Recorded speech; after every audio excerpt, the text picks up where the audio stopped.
If you've ever dreamed of walking in the footsteps of America's forefathers, of witnessing a day in the life of the earliest pilgrims, of gazing out over the most breathtaking collage of colors imaginable, New England is the place you want to be. Let Colette Tours, a native New Englander, show it to you.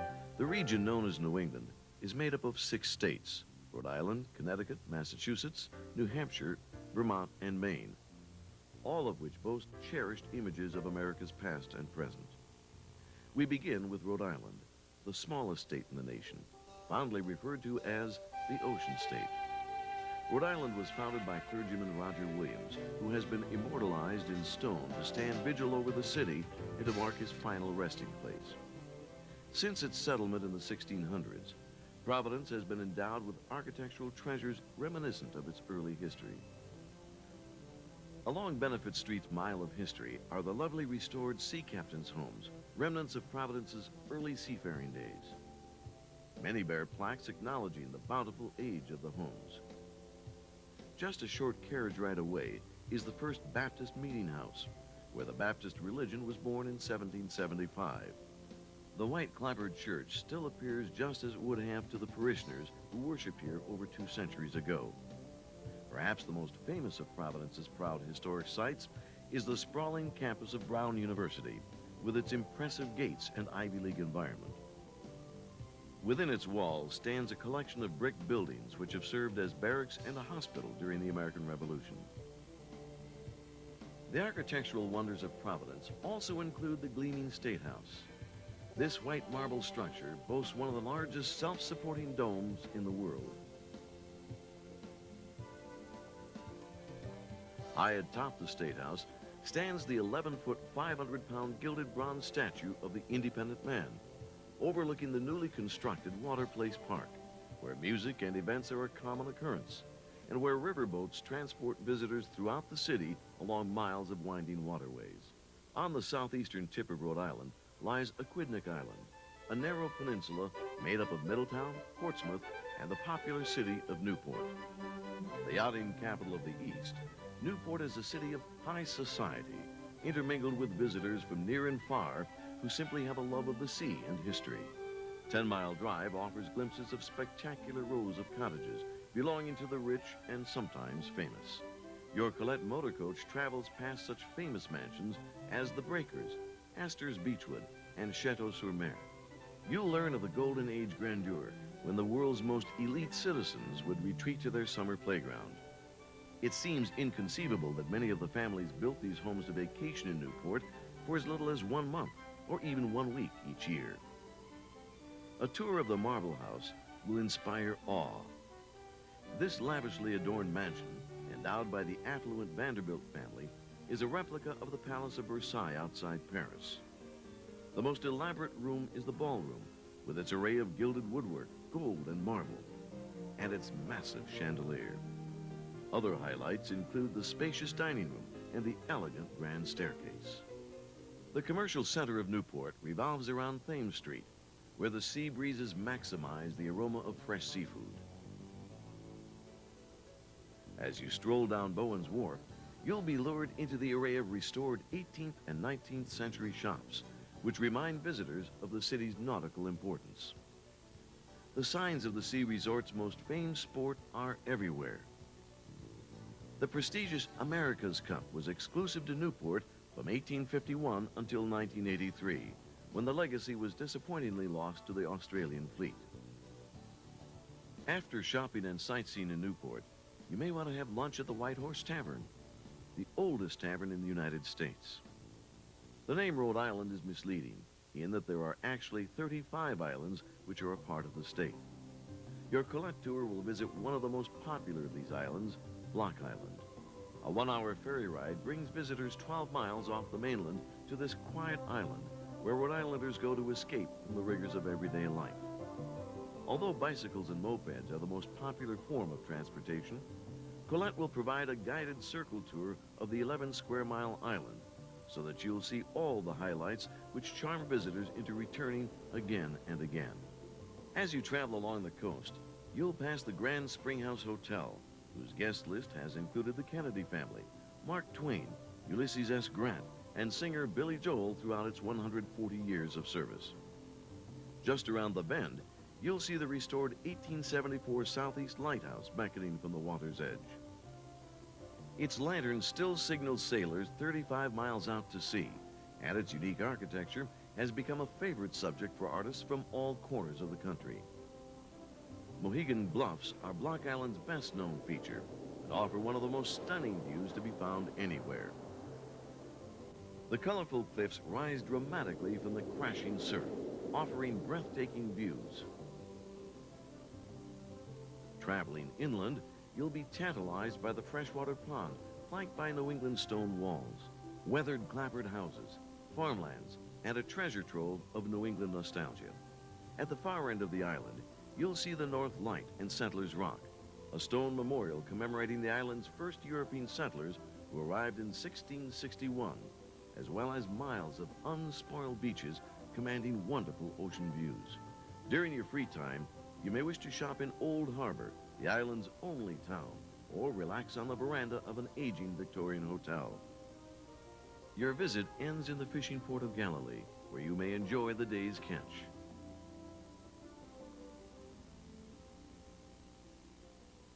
Bordering Rhode Island to the west is the small state of Connecticut, home to Mystic Seaport, the Museum of America and the Sea, a favorite year-round destination for visitors from around the world.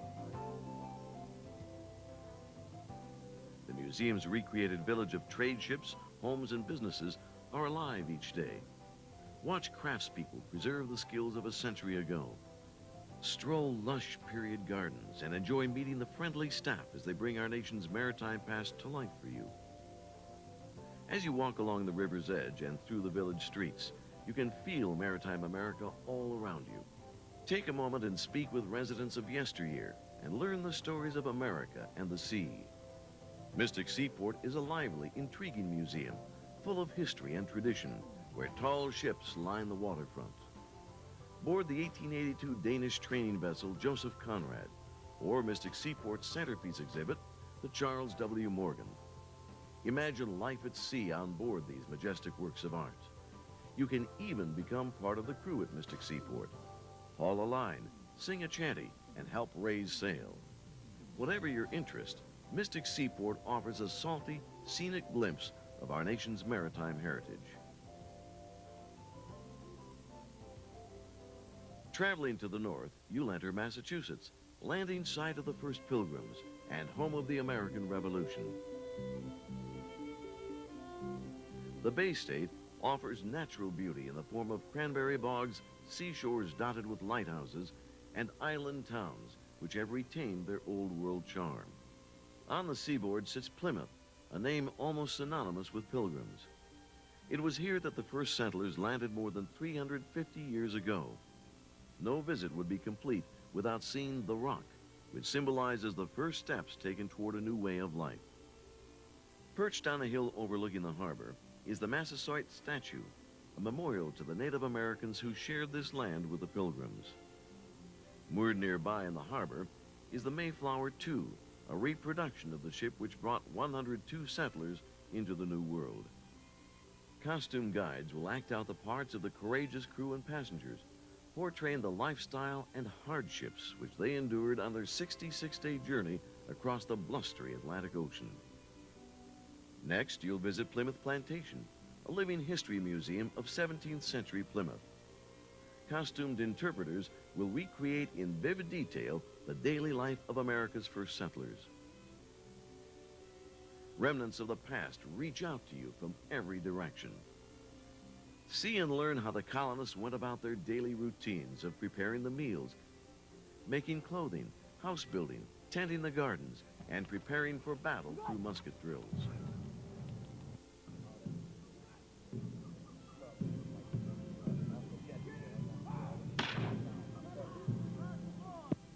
Just outside the village area is the Nye Barn, which houses animals representative of the period.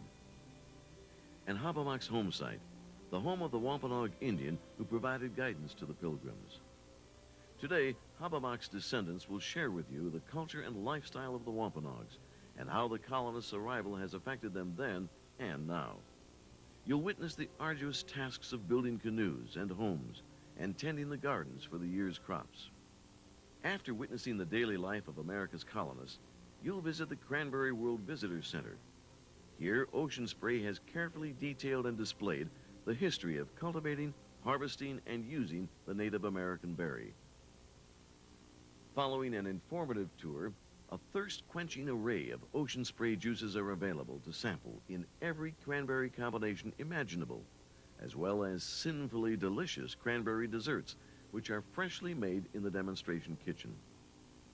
As you depart Plymouth, you're sure to notice the abundance of bogs as you travel through the heart of cranberry country, where nearly 50% of the United States cranberries are grown in 13,000 acres. Not far to the east of here, Cape Cod lures visitors from around the world. Arriving in Hyannis, Massachusetts, your tour begins with a visit to the Kennedy Memorial, a tribute to John F. Kennedy, America's 35th president. The memorial was dedicated in 1966, just outside of the president's boyhood home. The next stop will be St. Francis Church, the pristine white-steepled chapel made famous as the church where the Kennedy family worships when in residence on Cape Cod. It was also the site of Maria Shriver and Arnold Schwarzenegger's marriage. Continuing to the tip of the Cape, you arrive in the bustling artist colony of Provincetown. Walk along Commercial Street and visit shops selling everything from art to souvenirs and outdoor cafes where you can sit and watch the world go by. Climb the winding steps of the Pilgrim Monument for a rewarding view of the city and seashore below. Just outside the hustle and bustle of Provincetown, you enter a world of peacefulness and serenity at the National Seashore. For countless years, the restless winds and water have reshaped the sandy dunes, which make up the 28,000-acre Cape Cod National Seashore. Along its 40-mile stretch of coastline are a multitude of lighthouses, now beckoning the tourists nearly as much as they once beckoned the ships at sea. Martha's Vineyard, or the Vineyard as it's locally known, may well be one of the world's most loved islands. It is here that presidents, movie stars, and island hoppers from near and far come to spend a weekend or a summer. Yet with all that attention, there remains a quaint charm and not one high-rise building, fast food chain, or even a traffic light. A guided tour will acquaint you with all the island has to offer, while the southern side of the island is for the most part tranquil and laid back. You need only retreat to the northeastern towns to see what most of the fuss is about on the Vineyard.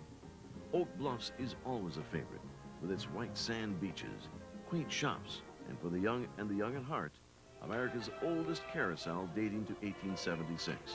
Tucked away behind the rows of shops is the beloved camp meeting site.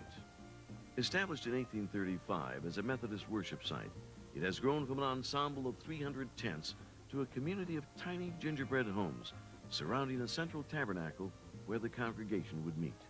This pleasing combination of colors, filigree, spires, and gables combine to make a storybook village. Nearby Edgartown is the oldest settlement on Martha's Vineyard, dating back to 1642, and evidence of the early sea captain's residence still stand as architectural jewels of the town. As you stroll around the town, past elegant Federal and Greek Revival homes, you're bound to notice the rooftop platforms, known as Widows' Walks. Although they were constructed for the routine practice of dousing fires in the chimney, you'll undoubtedly recall the legendary tales of the lonely sea captains' wives who were said to have watched for returning ships from there. Nantucket. Take out your map and look at it, urged Herman Melville in his whaling adventure classic Moby Dick. The Indian name Nantucket means that faraway land, but it is in reality only a couple of hours from the Massachusetts mainland by ferry. For over a century, this was the whaling capital of the world. Careful preservation has left the weathered homes, cobblestone streets, and island charm for generations to enjoy. Your tour of the 14-mile-long island will show you the island's unique charm, including the lighthouse, salt marshes, and cranberry bogs, and the mansions and harbors which ring the island. While every corner seems to share in the island's beauty, most of the activity is centered on the harbor town. Sightseeing includes the first Congregational Church, the oldest house built by Jethro Coffin in 1686 for his beloved bride, and the Three Bricks, architectural triplets built by Joseph Starbuck for his three sons. Across the street are the two Greeks, built for Starbucks' two daughters. Continuing along Main Street toward the harbor, you'll notice the Quaker-style homes with their clapboard and shingled design, which are equally as intriguing as the stately homes along Upper Main Street. The waterfront has been called the spiritual center of town, and as you meander through the shops along Old South Wharf, it's easy to see why. Small specialty shops fill the nooks and crannies along the wharf, brimming with colorful flowers, famous Nantucket baskets, and carefully detailed window treatments overlooking the private yachts outside their doors. Paralleling it is Straight Wharf, an extension of Main Street, which is lined with boutiques and cafes, sharing views of the pleasure craft in the harbor. Main Street's picturesque shopping district lines the cobblestone street and contains over 800 buildings dating to the early 19th century. In sharp contrast to the outlying villages and islands of Massachusetts, Boston, the state's capital, is always full of bustling activity. Boston is famous the world over for the legendary midnight ride of Paul Revere, the Boston Tea Party, and in this century, the Bull and Finch, the bar upon which the hit TV show Cheers, where everyone knows your name, was based. A journey along the Freedom Trail spans over 350 years of history in less than 3 miles. A good place to start is with the oldest building in the city, the Old State House. Since its construction in 1713, it has seen the Declaration of Independence read from its balcony, the Boston Massacre outside its doors, and the inauguration of John Hancock as the first governor of the state.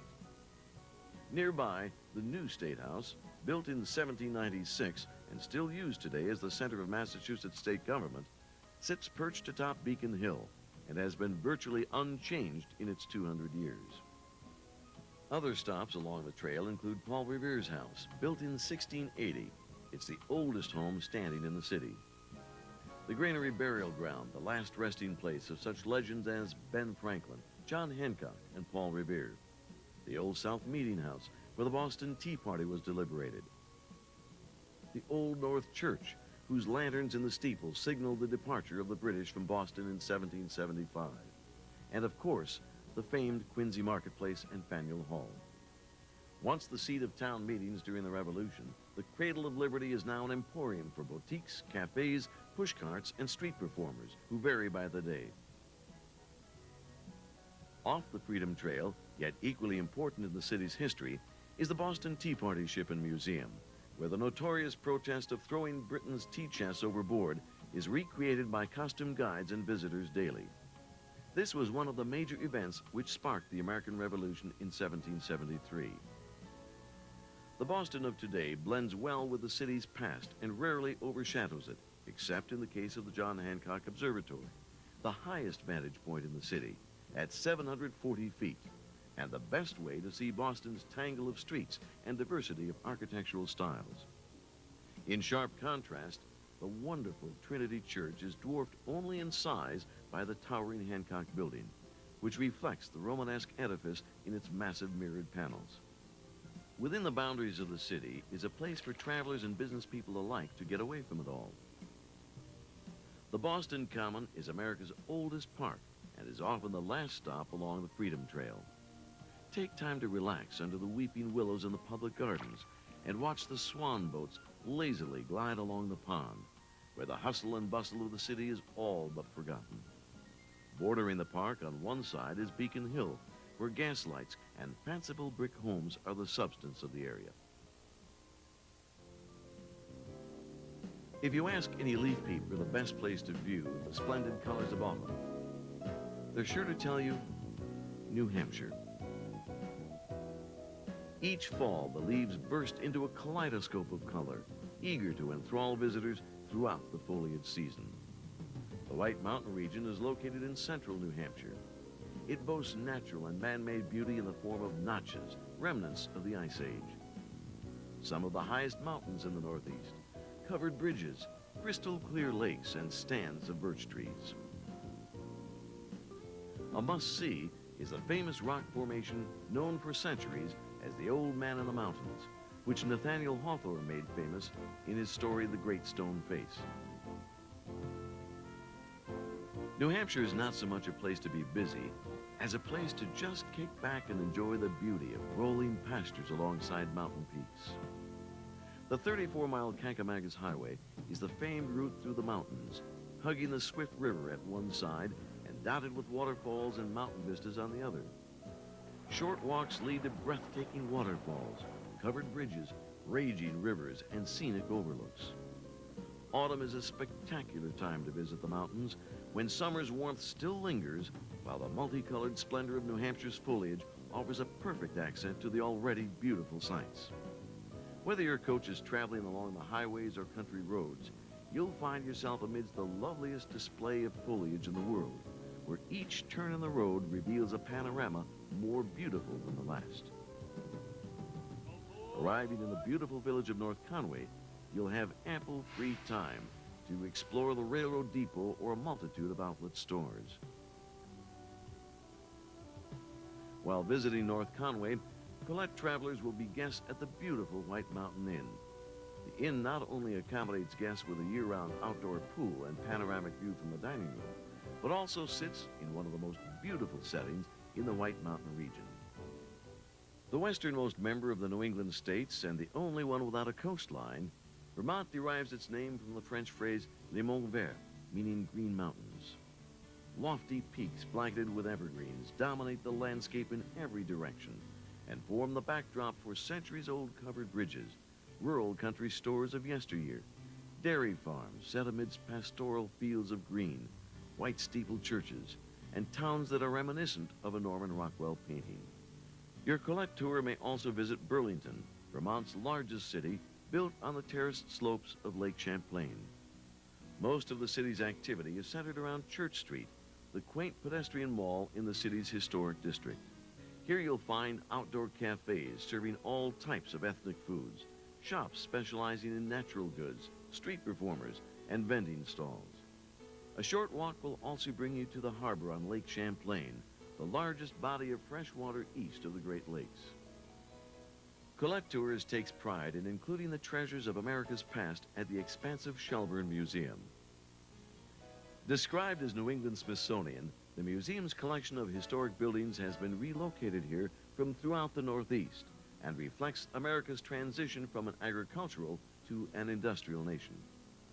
A jitney provides easy transportation between the exhibit buildings, where you'll discover such architectural diversity as a railroad station, a covered bridge, lighthouse, one-room schoolhouse, meeting house, working carousel, and historic homes.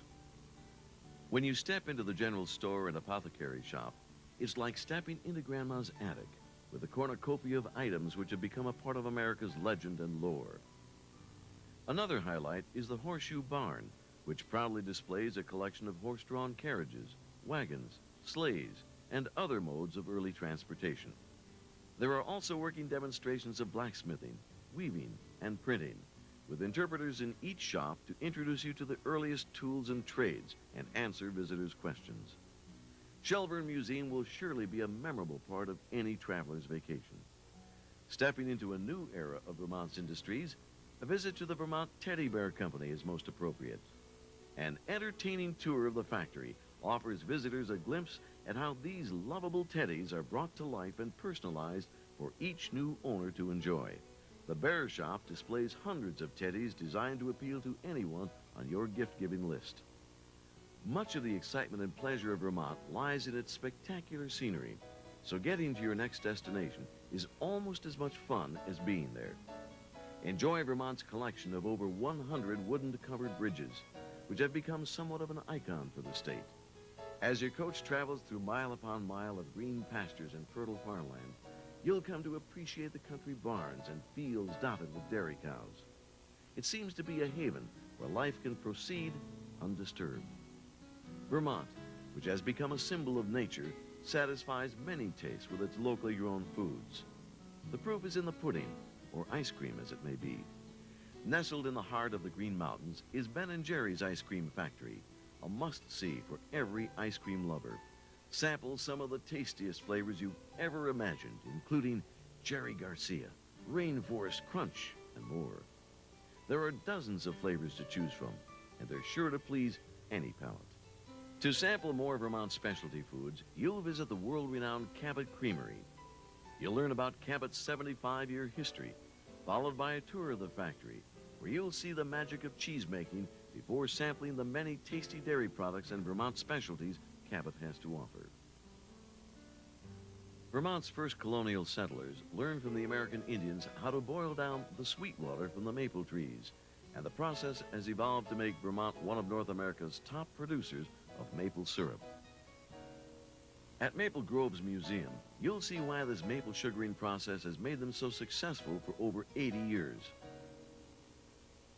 Tour the world's largest maple candy factory, and then browse through the cabin shop for their products and maple sugar candy that will certainly please those with even the most discerning sweet tooth. Vermont's quaint villages with white steepled churches and village greens are as important to the townspeople today as they were centuries ago.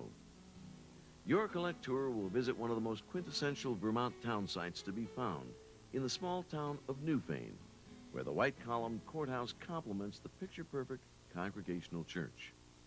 A similarly classic Vermont scene can also be found in the town of Bennington, set in a valley in the foothills of the Green Mountains. The lovely Old First Church dates to 1806 and is regarded as one of the most beautiful in New England. Next to the church, the old burying ground contains the grave of native Vermonter poet Robert Frost, whose epitaph reads, "I had a lover's quarrel with the world." Leaving the church and driving along the tree-shaded road, the Bennington Battle Monument is hard to miss. Erected in 1891, at 306 feet, the obelisk is the tallest structure in Vermont and stands as a testament to the victorious Revolutionary Battle of Bennington in 1777. Traveling to the north, we enter Maine, the largest of the New England states, and ironically, the one with the smallest population. Motoring along the 400 miles of rugged coastline, Maine's seafaring heritage is apparent in every form. The Bath Iron Works has been active in naval shipbuilding since the 1600s, while at Wiscasset, the remains of the World War I schooners Hesper and Luther Little lie in the same spot where they first came to rest in 1932. It seems Maine's seaside communities are geared toward landlubbers almost as much as they are toward fishermen, and Boothbay Harbor is no exception. The downtown area specializes in antiques and souvenirs, yet still retains its seafaring history. Just across the footbridge sits the Boothbay Harbor Inn, a lovely hotel with picture-perfect views of the harbor and town, and a favorite hotel for Collect Tours passengers. Board a relaxing scenic cruise, and you'll be whisked away through the small inlets and islands which fill the harbor.